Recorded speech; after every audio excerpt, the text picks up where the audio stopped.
cine a mai pomenit să-ți facă plăcere să citești legi? Cine a mai pomenit să găsești plăcere în așa ceva? Mai ales că acolo ți se spune ce să faci și ce să nu faci. Cui îi convine să fie tratat ca un copil, să fie dădăcit și să îi se spună ce să facă sau ce să nu facă? De asemenea, când te gândești la cuvântul lege, îți vin în minte tot felul de legi ale țării, legi civile, legi de circulație, un limbaj ciudat, un limbaj neobișnuit pe care nu-l folosim în viața de zi cu zi. Cum ai putea să găsești plăcere să citești așa ceva? Și când mai auzi și de legea lui Dumnezeu, chiar că te înfrigoșezi. Cuvântul Tora, care este adesea tradus cu lege, de fapt nu înseamnă lege. În acest videoclip vei afla răspunsul la întrebarea ce înseamnă cuvântul Tora. Fii ancorat!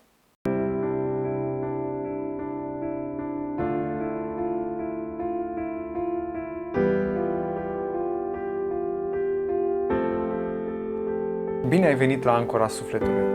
Psalmistul David spune: ferice de omul care își găsește plăcerea în legea Domnului și zi și noapte cugetă la legea lui. Întrebarea este: cum ai putea să-ți găsești plăcerea în lege? Chiar așa, căruia dintre voi îi place să citească articole cu legi? De obicei, când auzim cuvântul lege, ne gândim la un set de reguli, afirmații care sunt rigide, fără sevă, fără a crea ceva plăcut în noi. Însă legea Domnului nu este așa. Legea Domnului este desăvârșită și înviorează sufletul. Adică dă viață sufletului sau, cum spune traducerea Fidela, convertește sufletul, îl întoarce înapoi la origini. În sensul general în care este folosit, cuvântul Tora se referă la cele 5 cărți ale lui Moise, și anume Facerea sau Geneza, Ieșirea sau Exodul, Leviticul, Numeri și Deuteronomul. În sens particular, cuvântul Tora se referă la legile lui Dumnezeu și este adesea tradus cu cuvântul lege. Aceasta însă nu este cea mai bună traducere. Te invit să descoperi minunatul cuvânt Tora. Înainte să mergem mai departe, nu uita să dai like, să te abonezi și să apeși neapărat pe clopoțel ca să fii notificat la fiecare videoclip pe care îl încărcăm. Substantivul feminin Tora provine din verbul yara. În limba ebraică, noțiunile abstracte preiau înțelesul cu ajutorul noțiunilor concrete. De aceea, e foarte interesant să înțelegem ce înseamnă cuvântul yara. Dar ca să înțelegem acest lucru, am să vă arăt un verset biblic. 1 Samuel 20:20. Ionatan îi spune lui David: eu voi trage 3 săgeți spre piatra aceasta ca și când aș lovi la țintă. Cuvântul yara este a trage și este adesea folosit pentru a arăta acțiunea de a trage niște săgeți, a arunca spre țintă.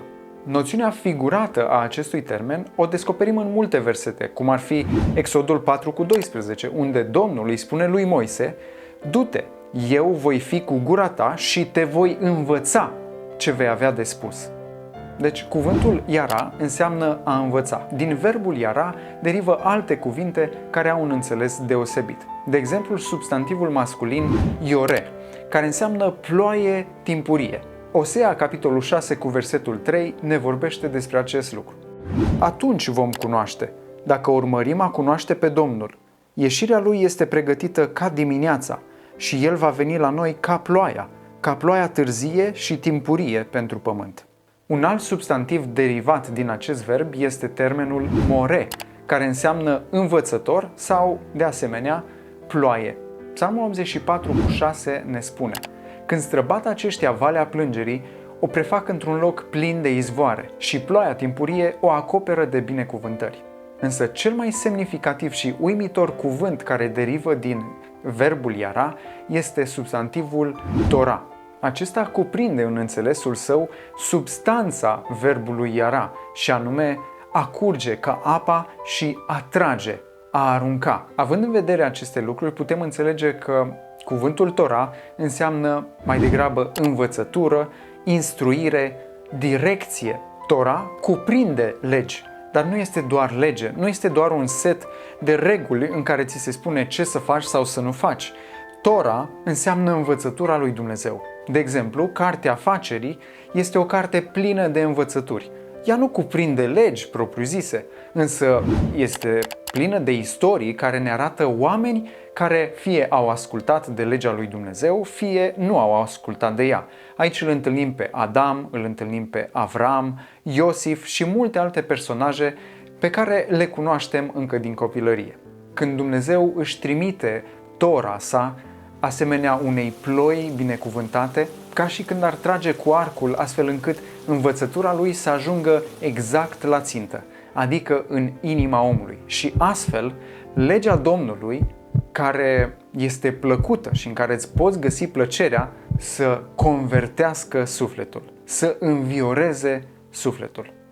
Apostolul Pavel știa lucrul acesta. De aceea el putea să spună că legea este sfântă, dreaptă și bună. Această frumoasă legătură între învățătura lui Dumnezeu și ploaia binecuvântată este găsită în Deuteronomul, capitolul 32, versetul 2. Ca ploaia să curgă învățăturile mele, ca roa să cadă cuvântul meu, ca ploaia repede pe verdeață, ca picăturile de ploaie pe iarbă. Când ploaia binecuvântată a învățăturilor lui Dumnezeu atinge sufletul tău, aceasta dă viață, dă vigoare sufletului tău și te umpli de bucurie. Așa putea David să spună: ferice de omul care își găsește plăcerea în legea Domnului și zi și noapte cugetă la legea lui. Tu ți-ai găsit fericirea adevărată? Dacă ți-a plăcut subiectul acesta și vrei să afli mai multe, te invit să vizionezi seria de prezentări biblice Piatra Albastră și să descoperi cum tablele legii au fost luate din tronul lui Dumnezeu. Și dacă ai întrebări sau vrei să discutăm mai mult sau să studiezi Biblia, nu uita să-mi scrii la sebastian@ancora-sufletului.ro. Fii binecuvântat!